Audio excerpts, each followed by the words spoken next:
96.9 FM, streaming on GuardianTalkRadio.com and the Guardian Radio app, Nassau, Bahamas. The views and opinions of the hosts and guests are their own and do not necessarily reflect the views of the management and staff of Guardian Radio.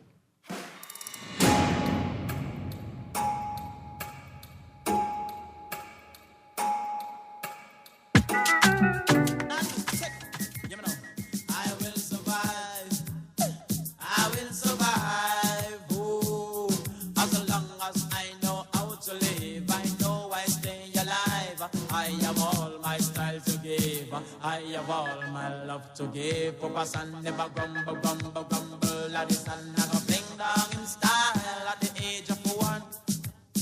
When I just begun, for the one up to stand up on my feet and try to walk along. When people talk to me, I just could not understand. I used to look up in the face and wonder what is going on at the age of 2. What my mommy do? Oh, she made me properly and put on my beautiful shoe. She used to walk me to the park. She used to take me to the zoo. She tried to teach me how to talk, but I just don't know what to do at the age of 3. What do I see? Oh, mommy and daddy try to talk to me. Yeah, I tried to answer back, but I could not speak so properly. I have so many things to learn, like my ABC. I will survive. I will survive. Oh, know how to live. I know I stay alive. I have all my style to give. I have all my love to give. Papa son never grumble, grumble, grumble. At the sun I go fling down in style at the age of 4. Try to pull my door. For the one up to go out on the street and see the place some more. If my mommy ever catch me, she woulda grumble, she woulda roar, she woulda slap me in the ass. Good yawning this morning and welcome back to Guardian Radio 96.9 FM, your station for fresh news, smart talk all day. It is Friday, the 24th of July, 2026, and you are on the clock with Erin. We got one more weekend till Emancipation Weekend, the public holiday. And then that could be the last public holiday until October. Greene, that's who you're talking with this morning. I am focused on getting the most out of my public holidays. And that's why Guardian Radio and the Guardian Media Group want to send you away for the summer with the Great Summer Escape Giveaway. You could win a trip for 2, including hotel, car, luggage, and $1,000 cash. All you need is your passport. Just get a Nassau Guardian newspaper, fill out the entry form, drop it in the entry box at the Nassau Guardian in Oaksfield. And tune into Guardian Radio and follow the Nassau Guardian on all social media platforms for your chances to win. That's hotel, car, luggage, and $1,000 cash. The Guardian Media Group, Great Summer Escape Giveaway. The deadline to enter is August 12th. The drawing takes place on August 14th. Good morning. Welcome to the show. Welcome to the show. It's Friday, so it means we have a natural corner with Empress Divine. Good morning. Good morning. Blessings. How you doing? I'm blessed. All right. And then we're going to have another segment. Well, joining us will be Mr. Edison Sumner, president of the Bahamas Red Cross Society. They are having a fundraiser this afternoon, today, Friday, the 24th of July, 2026, 12 noon to 4 p.m.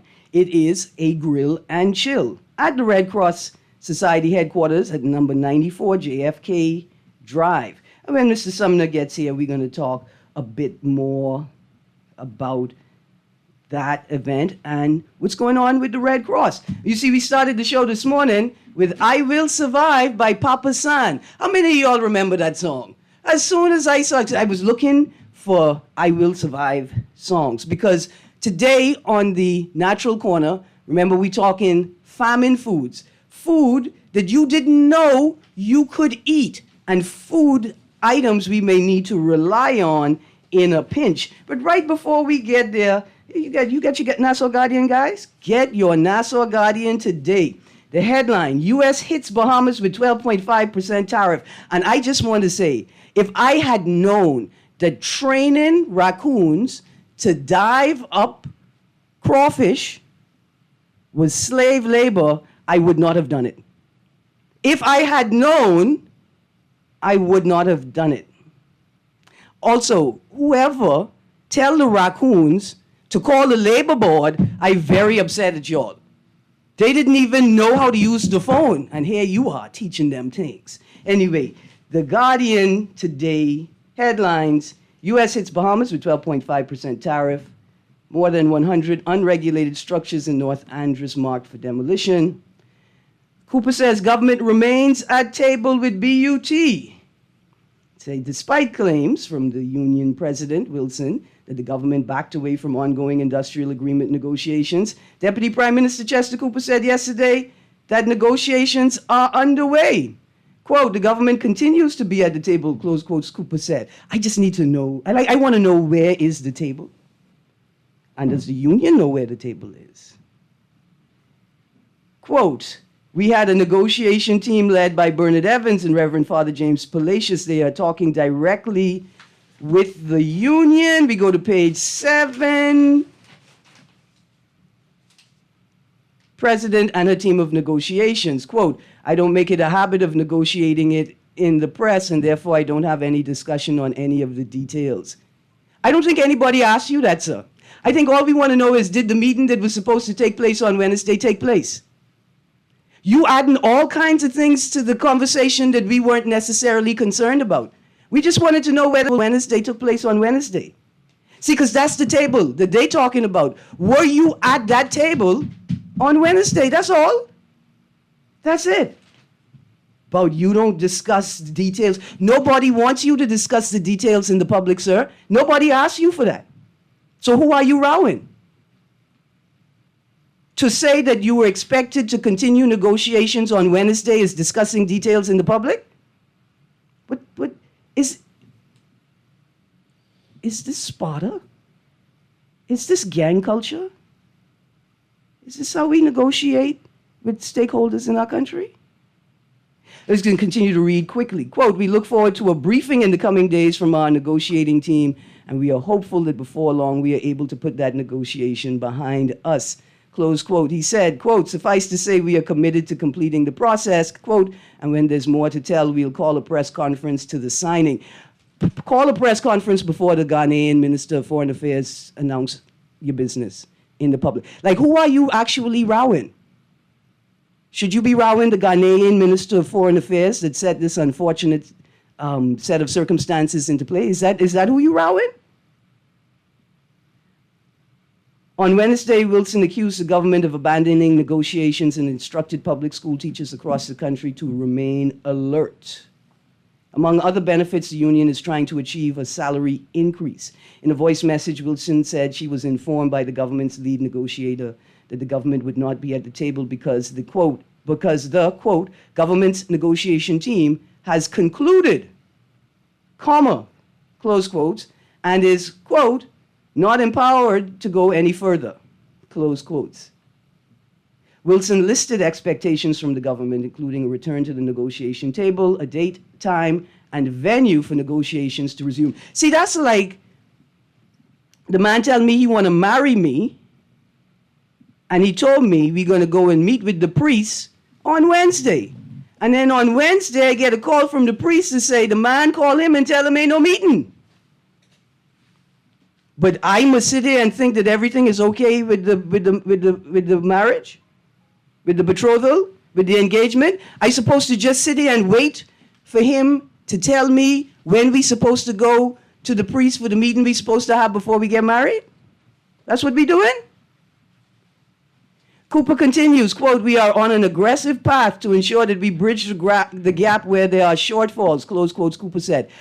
The reason I'm taking time out to read this is because the question needs to be asked. Are you forcing a reduction expectation of quality of life so that your governance could be perceived as successful? Is that what you're doing? Are you trying to convince us that we just expect too much? You just expect too much. Well, we expect whatever it is you expect, sir. Whatever it is you expect. In fact, if it was in the natural corner today, I would tell you, play the whole hog by Ophi and the websites. Because I want the whole hog. That is just an amazing piece of poetry, which I guess is apropos from the new Minister of Education. Good morning. We're going to slide right into the natural corner with Empress Divine. Good morning, Empress. Good morning, Erin. Today we're talking famine foods, the food you didn't know you could eat, or you didn't know how beneficial and nutritious it was for you. My mommy grew up on the Fort Hill Empress, right opposite police headquarters. And apparently they used to have a magical hog plum tree in their yard, Empress.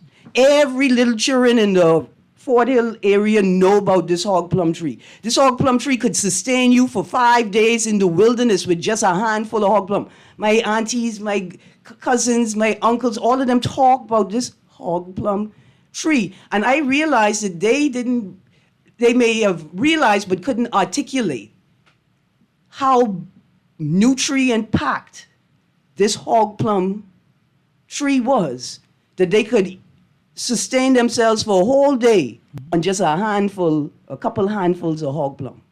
And we got lots of little things living with us that we live in with, that we have no idea how beneficial they are, nor that we can rely on them if our traditional food sources or our food supply chain collapse somehow, that we have these things we could fall back on.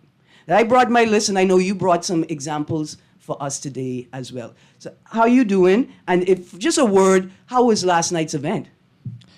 Celebration was fine. It was nice. We had a good turnout, and we went until after 1 o'clock. Mm-hmm. And the music was just good. The priests, they performed well. Mm-hmm. And we just honored the king. Absolutely. Absolutely. Okay, famine foods. I did a little researching. This is what AI told me. Famine foods, also known as poverty foods. We ain't worried about that. See, I think that's political, right? And we can start with, let me start it right here. Lobster, crawfish, crabs, like stone crab, these were all considered poverty food, poor people food, right. Things that only poor people could afford. And now today, if you could afford a lobster tail, you live in luxury. And especially if you could go to a restaurant and order, right? It's no longer considered poverty food. No. And so what is a famine food, or what is perceived as a famine food, could shift over time as dynamics change. But famine foods are inexpensive, wild, or unconventional resources consumed by populations to survive during severe periods of hunger, starvation, or acute food crises. These desperate measures are utilized when traditional conventional food supplies collapse. There's wild and marginal foraging, so that's like going through the bush and finding governor's plum, right? And finding wild passion fruit, which I found. And I find that wild passion fruit grows, like when you see wild passion fruit, be careful because you can see monkey tamarind, I think. Because everywhere I seen it, I seen monkey tamarind in the same place. There's also tree bark and weeds and bulbs and roots and insects and wild plants. And we ain't really talking about the insects and wild plants today. Because in some places, like I got it right here, in Cambodia, during the humanitarian crisis, they started eating spiders, tarantulas, scorpions, silkworms, and grasshoppers. And now, fried tarantulas is a delicacy. It's popular in the town of Skuon in Cambodia, right? There's something on this list. Tulip bulbs and sugar beets were eaten in German-occupied parts of the Netherlands during the hunger winter of 1944 and 1945. And I think, but beets are a delicacy in the Bahamas now, to find a locally grown beet is very expensive, right? But this is the one here. I gotta get it because there is a tree called the Morinda citrifolia. It is sometimes called a starvation fruit, implying it was used by indigenous peoples in the South Pacific as emergency food during times of famine. You know what Morinda citrifolia is, Empress? No. Noni. What? It's the noni fruit. Now, typically, we ferment the noni, right? And then we mix a heavy Concord grape with it to make it palatable for consumption. Because fermented noni is very good for you. But it tastes, if I could say plainly, bad. It tastes bad. That's why they ferment it. But what I found is, what is bitterer is betterer. Always. Yes, ma'am. It's funny you said that. We just had some roots wine made from noni, and it was great. Right, because when you ferment it and yes. blend it with other elements, it could be beautiful. Yeah. But I watched this man one day just eat a noni fruit. He just pick it up off the tree and eat it. And I could be honest with you, he looked very healthy too, right? Like you looked at him and you could see like his skin was glowing. Right. He had minimal fat, plenty muscle. Beneficial. Yeah, very outside. beneficial. So you were telling me about scourgeon? Yes, the scourgeon needle, which Yes. is the cactus. Uh-huh. That's regenerative of cells. You could drink it in the tea. You could saute that and really fry that too and eat it as meat too. And we regularly call it the cactus. And you could, so Right. that's the form. It's the one we call tuna, right? Yes. Because tuna is a part of its official name. It's like patuna something something, right? Right. But we call it tuna, and I knew that from when I started growing locks. Right. Because Rasta tell me find the cactus, hibiscus, and multicolored croton Right. as a treatment for my hair, Yes. right? And so aloe or the tuna. When I couldn't find the tuna, I used aloe instead of the tuna. Aloe is good too. It strengthens hair follicles. Oh, yes. And you consume it too because it's good for you in the digestion system. Now, Empress, our second guest has joined us, and I want him to join the conversation. It's Mr. Edison Sumner, president of the Bahamas Red Cross Society. They are having an event today, the Grill and Chill, and they are also at the start of a 3-month membership campaign drive, right? Okay. And since we talk in famine foods, since we talking things that people could survive on in a pinch, I figured the Red Cross Society got to be a part of this conversation because you and I have some examples of famine food that can be worked into our daily palate. Right. Absolutely. Good morning, Mr. Sumner. Oh, can you kick that door for me? Yeah, give it a good morning, sir. Good morning. How you do? I am excellent. It's a pleasure to be in your company once again. Absolutely. Now that I've tricked you onto my show, sir, It was a trick, but to promote the Red Cross Society Grill and Chill this afternoon, I have one question to ask you. Are you going to have any Gnep lemonade available at the Grill and Chill? well, we got Gneps. You got Gneps? I know about the lemonade, but we got Gneps. Listen, the Red Cross. If you have ever been to our campus, you'd find that we have a yard filled with mature fruit trees. Okay. We run a vibrant backyard farming program. Okay. We grow a lot of our own produce. Okay. That we use in our kitchen for our Meals on Wheels program. And when I go to the Red Cross, some days I sit in the back of the yard on the bench. We got benches that are there built around the trees. You can sit and relax under the bench. I go pick my own Gneps, pick my own avocados, pick my own mangoes, and tomatoes and other stuff in the back of the yard. So we have it's almost like a farm in the Red Cross compound there. So a lot of our natural foods are already there. All right. So to our local nurseries, right? Red Cross Society gonna need you all to deliver a couple little bundles of citronella, lavender, broadleaf thyme, cooking thyme, oregano, and rosemary. Not just for the culinary purposes to ensure that the meals prepared by Red Cross Society and their partners taste as good as they could taste, but those plants also have insect repellent properties. They do.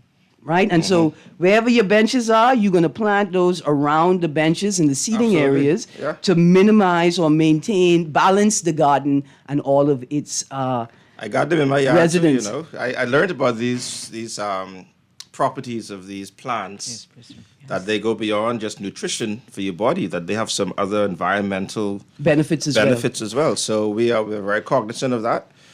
And because of our deep concern for the environment, for climate, for our ability to deliver healthy meals to our clients on a daily basis, we do use a lot of produce from our yard, from the garden. Of course, we now have a plan to expand that garden. We want to essentially multiply the output that we have, right, with all the produce that we produce currently, so that there's more fresh produce from the field to table, right? That is our goal, to expand it. We're looking at things like vertical farming, for example. That's one of those areas that we can help to expand the garden of the Red Cross. So, listen, in January, Ms. Forbes, who is the president of the International Federation of she Red was Cross, with us, right? yeah. And she talked about seeing the region and the Bahamas as open for more investment, right? Certainly. Of resources, of time. And what you talked about just now, right? Like the field to table, field to fork. You can increase exponentially your access to nutrients by eating local. Of course. Right? So Yeah. we're giving the clients of the Red Cross Society the best they can get when we give them local. I see that in and of itself as expanding Yeah. what is available in the Bahamas. Indeed. As a matter of fact, we talk about offering the best meals. We have a kitchen staff where our chef, Donna, Miss Donna Burrows, is doing a fantastic job in the kitchen. And she is adamant every day that she puts out proper, healthy meals for our clients. And a quick question. Does Miss Donna have an arm when she stirred a big pot, the pot big enough you could put Johnny in it like the big boy washer? Oh, yeah. When she stirred that pot, does it cause a storm inside the pot? It's a storm in the pot, a storm in the teacup, a storm everywhere. Listen, morning, Donna. This woman knows how to put her foot in the food. All right. Right? She turns out some fantastic meals. I've had the great privilege of having had her food fresh off the grill. And I can tell you that her food is phenomenal. Right? The Red Cross produces excellent meals. We don't put meals out that we ourselves aren't prepared to eat, or that we can't feed our or pay family, money for. or pay money for. Yeah. The food that she produces and her team produces, I'd pay money to go and eat that food. Right? And I'm not just saying that because I'm the president there, but because I love food and I love her food, and she produces very good food. And so today she's out there at the kitchen. Prepping the grill. She's been there. She comes into the Red Cross kitchen early in the morning before we are even up. She's preparing meals for the day to send out to our Meals on Wheels clients. I just got a note from my DG that she's on the road today helping to deliver meals to the Meals on Wheels clients. And so the grill and chill this afternoon does not disrupt the regular schedule of events. It cannot. We have people that we are obligated to support every day, right? So the DG just sent me a note a moment ago saying that she's on the road today helping with delivering the Meals on Wheels program because we need all hands on deck, right? So the grill that's happening is actually going to be all day. We have a massive amount of meals to prepare today, apart from our Meals on Wheels program. Okay. So we have some wonderful support there. We got some grill masters over there on the grills today, all day. They've been there from early this morning. So we deliver up to about 200 meals every morning before 11 o'clock every day to be sure that those clients have a fresh meal every day that they will enjoy. And because we're having this exceptional event today, it cannot interfere with the people that we feed every day. Absolutely. Right? So what may happen to this, they might get a little extra, right? Because of what we're doing. Don't be upset if your meal come late. It may have steak or chicken or pork on the plate. We never know. But today you will have the great pleasure. Last year when we did this, I was actually on the road helping to deliver meals. And I had the great pleasure of delivering along with the British High Commissioner who came to join me. Okay. And we delivered meals to some of the senior homes, which was a fantastic experience. We had a chance to sit down and talk to these folks. You know, I love hanging around older people. Don't let the raccoon drive the car. You see Trump upset about it, my raccoon brigade. Yeah. I train them. They working. They volunteering. This is not forced labor, man. No, This is let the raccoons volunteerism. let the raccoons do what they were anointed to do, right? Yes, sir. To provide service. All right, so the Grill and Chill is at Red Cross Society headquarters. Yes. At JFK. Yes. All right. It's at JFK. It's at our headquarters. We're there all day. Okay. So we have quite a number of tickets out of meals that we're preparing for today. But anyone who's interested, and we're hoping that those who listen to your wonderful show would also support us today, they can just go down to the Red Cross and say they want to purchase a meal today to support the work that we're doing. All right. And so we've got a walk-in line for those who may not have had tickets and just decide to pop in. Yeah. We've got a line there for those who hold tickets. And then we also have an entire crew who are working to have the meals that were prepared delivered to those who requested delivery, right? Those Okay. who like 20 meals or more, then we're working to deliver some of those meals. So there's a well-structured, well-organized system there today. And we're hoping that anybody who goes by today will not have to wait for long to receive their meals. But I can guarantee one thing. If you have to wait for your meal for a little while, then it will be worth the wait, because I think you will really enjoy the meal that's been prepared for you today. All right, absolutely. So it's the Bahamas Red Cross Society Grill and Chill, number 94 JFK Drive, starts at noon all day. Don't worry if you don't have a ticket, just make sure you get on the right line once you get there. But this is not the only way that individuals and corporate entities can support the Red Cross Society. You've also started your 3-month membership campaign. It's campaign. So let me back up just a little bit for you, just a second. Sorry, when I start talking Red Cross, I get a little passionate about this, right? So we could talk about this for the whole morning. But we had, last week, we had what we call an interim Central Council meeting. Okay. The Central Council is the apex body of the Red Cross. It's the governing body of the Bahamas Red Cross. Okay. It includes all of our executives, management committees, volunteers, members, stakeholders, etc. So last week, we had a meeting of the executives of the Central Council meeting where I brought in all of the family island leaders into New Providence for those 2 days of conclave. And during those 2 days, I re-emphasized our branch development strategy Okay.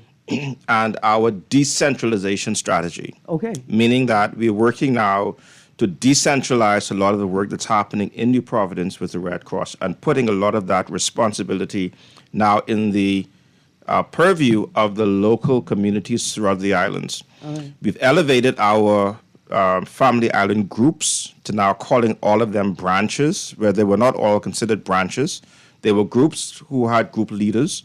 We've elevated them to branches, and now they have branch chairpersons, which elevates their level of responsibility as well. And their level, we've improving on the level of accountability, transparency, efficiency, integrity in operations.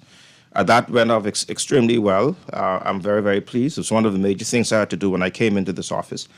And out of that, we're now also driving our membership campaign, right? So that we can delineate the differences between what may be a member of the Red Cross and a volunteer of the Red Cross. I got you.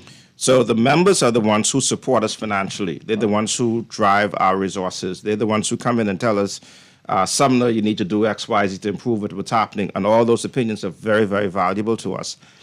So we have a national volunteer manager, a youth and volunteer manager in the person of Rodrigo Colley, doing a fantastic job.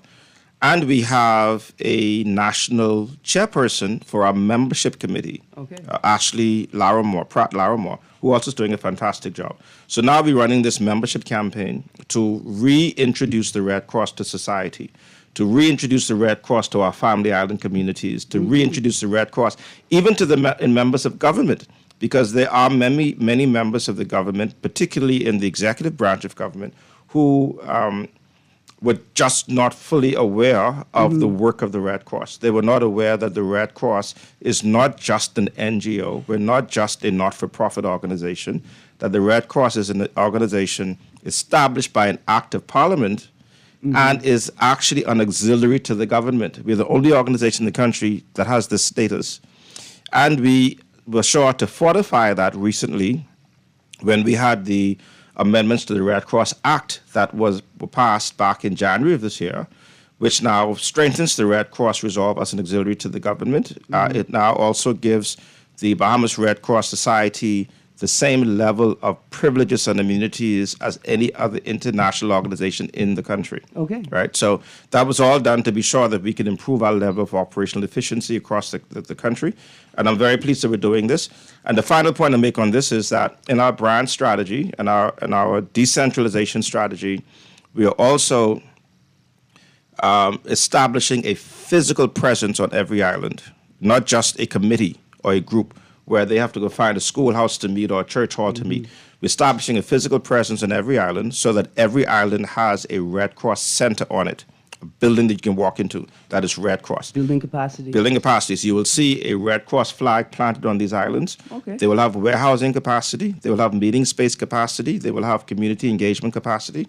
And that is also important so that we can pre-position items to those islands ahead of any storm, Right. or just to have items there to support community initiatives on those various islands. This is awesome. Yeah. So the Red Cross Society is no longer Leela Greene's Red Cross. See, because when I was little, it was Leela Greene's Red Cross. I thought it was government, right? Like it got that much support, Yes. right? From civil servants, from the business sector, from leaders in the country. It got that much support. Yes. My mom was a public servant, right? I thought right. this is No, Leela I've Greene. seen her names on our documents. I know the history. Right, and Yes. so now we are letting people know that it has grown beyond that stage. It has become much more, Yes. and we want people to join in at whatever level they could fit. Now, here's our part, Mr. Sumner. We're going to give you, if you have the time, if not, I understand because today is the day and you're busy. Right. We're going to give you 2 quick things. I can give you maybe 1 or 2, and Empress going to give you a thing that exists that many people don't know can be a vital part of their diet or their daily consumption. Okay. You want me to start or you want? You go. Okay, I'm going to start with this thing called Shia, right? Shia. Chaya. Okay. Shia. Now, the scientific name, I can say this and y'all gonna realize why I call it Shia. Syndenoscolus aconitofolius. Is that one word? No, that's 2 words. Oh. Okay. We call it Chaya. It is known as tree spinach or Mayan tree spinach or spinach tree, right? It's a fast-growing and leafy perennial shrub. It got a couple other fancy names. It's native to Mexico. It does well in hot places. It can do well with wet soil or dry soil, but it is a heat tolerant, right?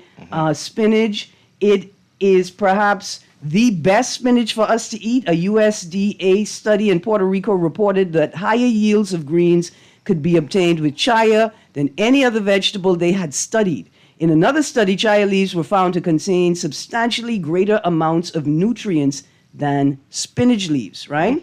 It grows like a tree, so it's functional. It occupies a whole side of my house. It is a hedge, right?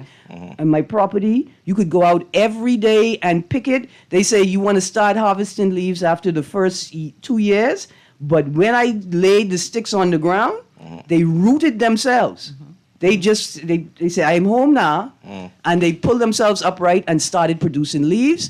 The science says eating too much raw can have a toxic effect, just like eating raw cassava could have a toxic effect. But I know vegans who have eaten it raw.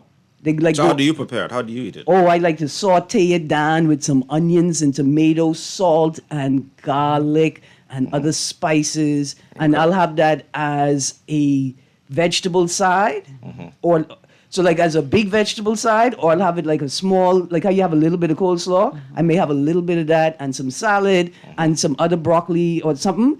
And it goes well. You could eat it with meat. And they got one little takeaway in Johnson Road called Miss Maureen's. It ain't a business, it's a community entity.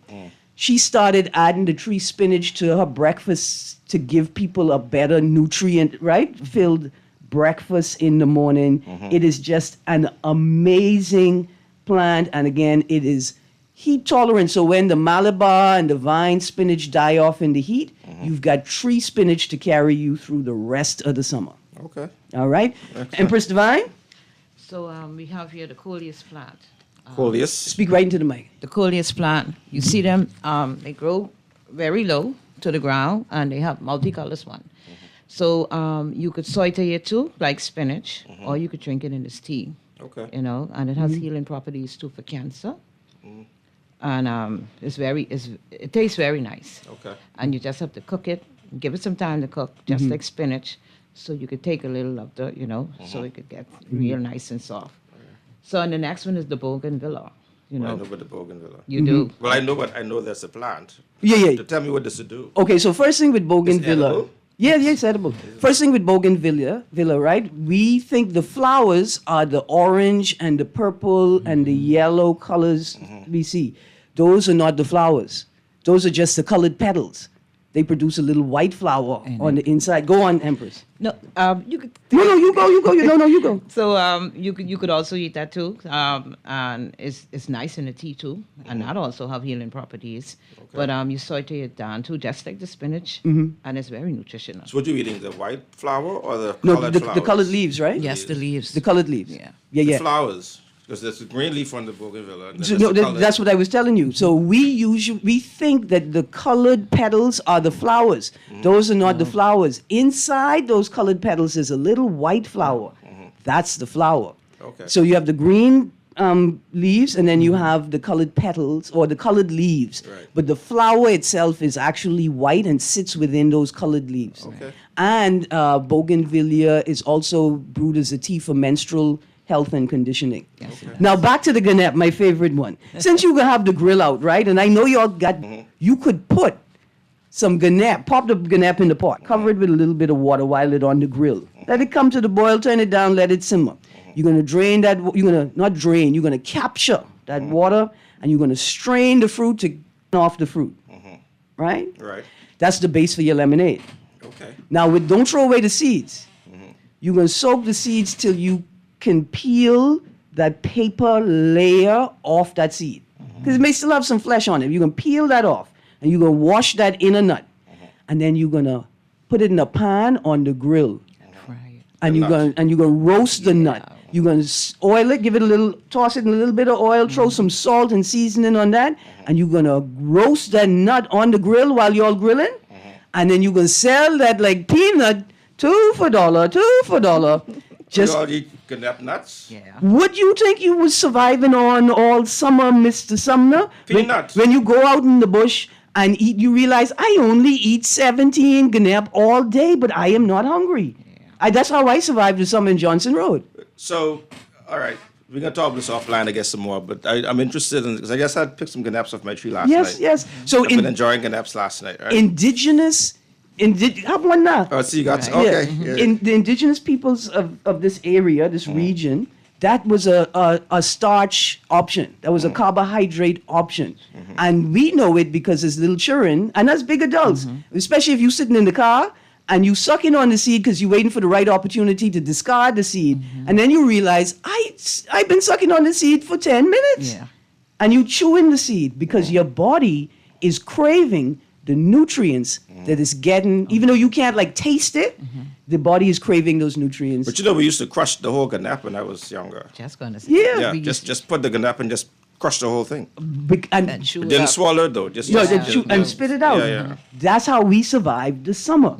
That's why Rasta's so important, right? I take it to the little political, but that's why the questions around the COVID policies and then how the COVID policies, what they look like after COVID. Right. It changed. It completely and totally has changed the way we get local fruit. Right. And it's a problem. Right? Thank God, Rasta on Prince Charles, on the eastern side of the Marathon Light, is still there, right? But we've had a detrimental issue because exponentially less people have access to local fruit because the way they normally get it has been disrupted. Yes. So we got to figure this out Right. and get it back there. Here's the next thing about ganap that's very important, and I realized this last year. You're going to see some ganap trees in ganap season with no ganap on them. And you could be like, this tree's a waste of space, man. It ain't producing no ganap. That is not true.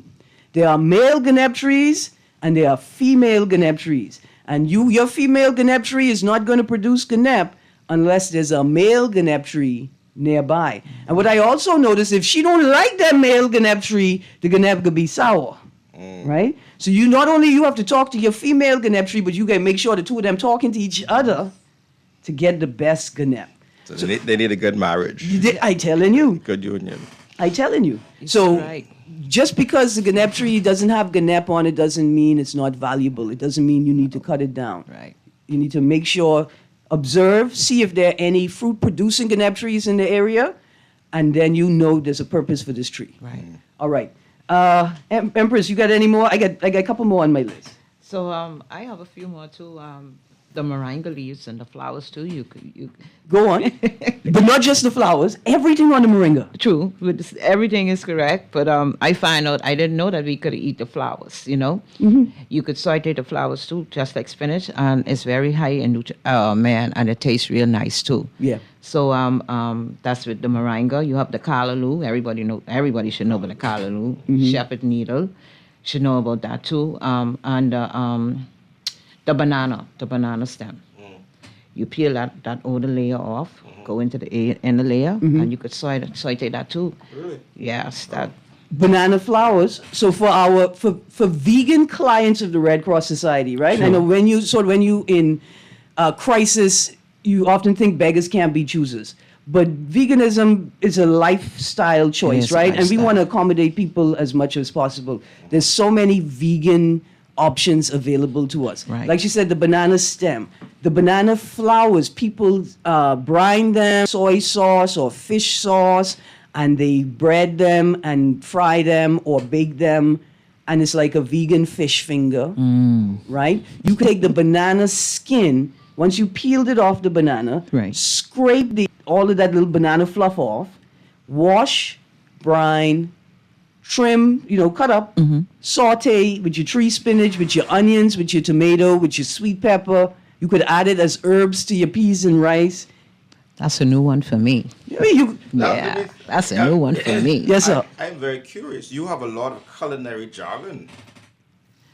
Yeah.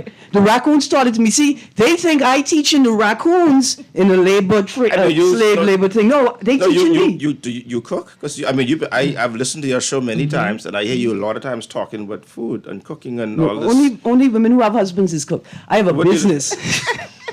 And it's indigenous specialty supply. Okay. And so what we do is we do research and development, and we produce items as proof of concept. So I'm not just going to tell you that the sea grape or the governor's plum has value. I'm going to make you a governor's plum sea grape mulberry lemonade, Try and test it. right? So you and your I never heard this kind of thing before. so you and your wife could stop talking to Sea each grape other because you mulberry have to lemonade. fight. What is that, right? And so Governor's Plum is popular. We call it Governor's Plum because it was found in the yard of the governor, like the botanical garden of the governor when he brought it. Is commonly known as Governor's Plum. Right. It's like an American plum in the sense that the flesh is translucent. You have like 3 little seeds, dense, and sweet. The skin is thin, purple, dark, and bitter. But if you press the fruit and then strain it, the juice you get when you combine the flesh and the skin is not just divine. I can It is imagine. nutrient packed. It is antioxidant special. It is the most beautiful thing you've ever tasted, but it takes a lot of work to extract The juice. the juice. But it is just delightful and divine. I can Okay. imagine. I'll test the end product. I got you. You can do the pressing and the processing. All right. Here's another test thing the I thing. realize that a lot of people don't know. Vegetable tops are edible. If it grow in the ground, what pops up is edible. Carrot tops, beet tops, Beets, yes. sweet potato tops. Now, I don't know too much about cassava sticks. I ain't practiced nothing with the No. cassava sticks yet, right? But remember, cassava has to be prepared specifically. It has to be processed specifically because it does have some toxic elements. And so I wouldn't include cassava in that list. But Right. it's definitely sweet potato tops. You could pick them, wash them off, give them a good clean, add them to your saute pot. Celery, carrots, beets, right? All of these things you could add to your pot. Also, passion fruit and mulberry leaves. Passion fruit and mulberry leaves are also edible, right? So in a pinch, in a famine, you can be adding these green leaves to your diet. If you're looking for like a salad vibe, you can wilt them, right? So like how you wilt a spinach for a salad, you don't quite cook it, but you can wilt these leaves to add, right, to a sort of a fresher or raw taste to your meal. Right. Also, the same way you could cook the ganep seed, you could cook the jackfruit seed. Yeah. So I've never tried with the jackfruit. I haven't tried it either, but research is showing us that people do the same thing with jackfruit seed. Now, guys, we got a caller on the line. We're going to go to the caller and see what secret they have for us. Good morning, caller. Good morning, Miss Greene. Sparky, the only one thing I need to know from you, what is the magical fruit or thing in the bush y'all used to eat as children? Because when y'all was young, when I was young, you could stay out all day and don't eat. But when y'all was young, y'all used to build half a house on 17 juju, 5 cocoa plum, and 3 mangoes. Well, Miss Greene, I'd have to answer you, but I need you to give me I give only, me two minutes. I got 1 minute. It's 10:55. Okay. Miss Greene, I would like to thank the many friends of Sparky. Sparky made it to the PMH yesterday. It started on Wednesday night. Thursday morning, I had to make the call for somebody to come all the way from San Souci to take me to Prince Charles Walk-in Clinic because I was afraid to go to the PMH. I got there, they checked me out. They said, Sparky, you need to get to the PMH as soon as doctors. You can't afford Liberty, and you can't afford to get over the United States. You need to go there. I went to the PMH yesterday, and I would like to thank all the young Bahamian doctors, males and females, Bahamians, Haitians, Cubans, and all of them that took care of Sparky. I didn't realize that I was more popular than King Charles till yesterday.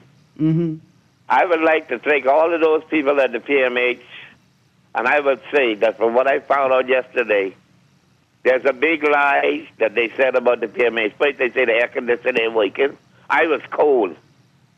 And plenty of people was looking for blankets yesterday in accident emergency.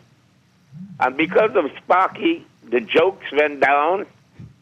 And because we had to wait so long, I got in there around 9 o'clock in the morning. I didn't leave till something to 1 this morning.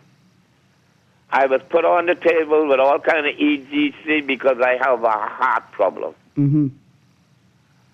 And I went through 4 withdrawals of blood, EKG, ECG, X-rays, and the nurses and the doctors. I never realized everybody say, I know that voice. That's that Sparky man. Sparky, That is calling the Erin Greene on the talk show. Sparky, next time you go. They ushered me through there like I was a king. Sparky, next time and you go. Nobody complained because for some reason that was Sparky. And to all those talk show hosts that blocked me. No, you can't say that, man, Sparky. We was going so good. We was going so good, man. I going to tell you, you can't go to PMH without the fruit no more, though.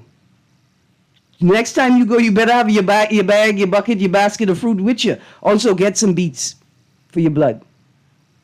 Strengthen your blood. Make sure you eat plenty of beets. Sparky, we just happy you okay. We are happy you okay, and we got the word.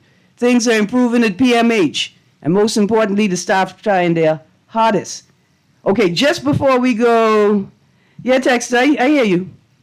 I hear you. Yes, he is. It's okay. It's okay. So, before we go, right? Empress Divine. In Haiti, mud cookies are sometimes eaten by the poorest people to avoid starvation. Similar mud cookies are eaten in Zambia, Guinea, and Cameroon for their nutritional content. And that's what I wanted to say. It's not just that poor people are eating it in Haiti to avoid starvation. It's that people understand that the soil that they're using, the quote-unquote mud that they're using, is nutrient-rich. right? And that's why it is a go-to in times of famine and starvation, right? And in the same way, we often don't realize how much of what we have is nutrient-packed and can be used as an interim solution or a midterm famine solution. Right. You ever see, I remember my grandmother, sometimes when we would light fire in the yard, she'd go through and find these little rocks. They'd probably be white, and I'd see her. Chew on them. Chew Yeah, on them. it's the calcium. Right. There's something in that rock that her body is craving. Right. That's why I tell people, listen, if you driving past one of these chicken in the bag place and your belly start talking to you like a dissertation, like a book report, here's why I'm hungry. Here's why you need to feed me right now. You are craving something that you smelling. What you smelling is the vinegar in the hot sauce and the ketchup steaming in the hot plate and the bag. Because your belly remembers when your great Grammy didn't have a refrigerator and they had to ferment and pickle and use vinegars to preserve foods. Right. And these things were also very good for us. And that's what your body is craving. It ain't just the chicken and the fries. No. There's some goodness in there your body's looking for. Sauce. Yes, ma'am. Yes, ma'am. So most fruit trees, if you can eat the fruit, you can eat the leaf, right? And most people don't survive or they struggle and afraid because they discount the value in green leaves and in green things. Right.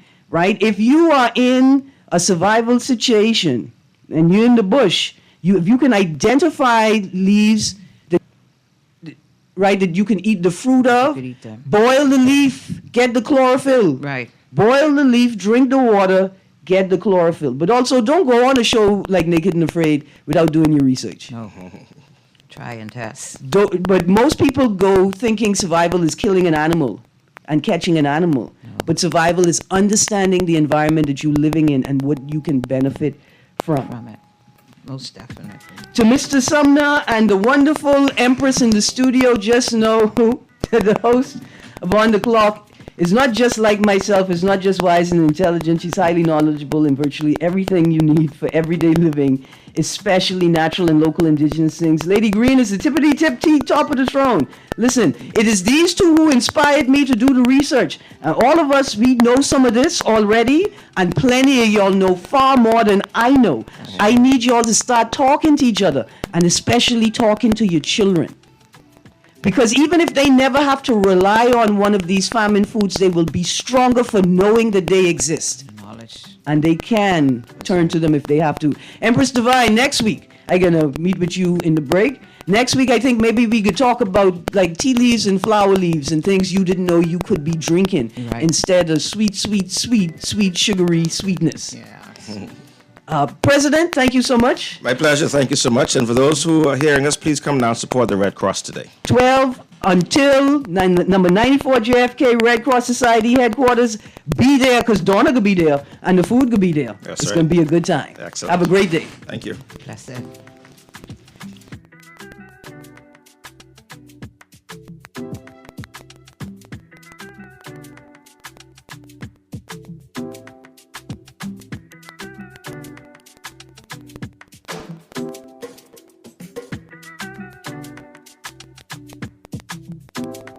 Beulah gal, can you believe this? We are now the patrol queens of the neighborhood. We now large and in charge. So we need to check out what's going on in everybody's yard. What about that gun that we know that Junior and his homeboys just ran out? Can we report that too? Of course we can. But we could be in deep trouble if they find out. We need to report what we see, Beulah. When you call Crime Stoppers, they just answer your call in Miami. So then we can report everything? Guns, where they hiding the drugs, who shoot who part of which gang, or who disturbing the peace with the loud music and the motorcycles. Then our neighborhood will be the best in the Bahamas. And everybody gonna want to come live here. And then our house price will go up, gal. So what we waiting on? What's the number? If you see something, say something.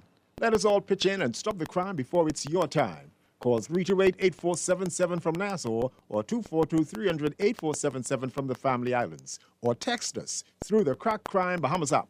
Stop the crime before it's your time.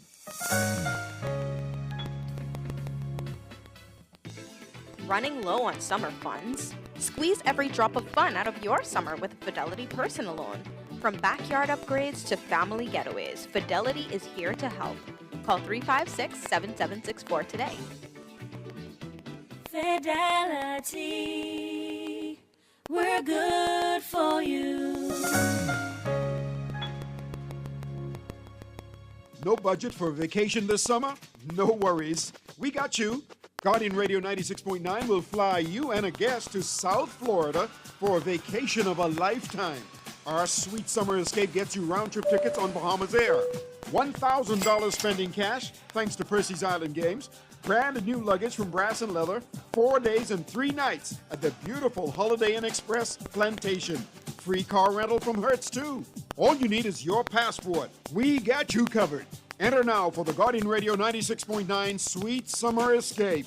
Fill out the form in today's Nassau Guardian and follow us on all social media platforms. Remember, you must be 18 or older to enter. Entry deadline August 12th, drawing August 14th. Taxes not included and certain restrictions apply. This is Guardian Radio 96.9 FM, streaming on GuardianTalkRadio.com and the Guardian Radio app, Nassau, Bahamas.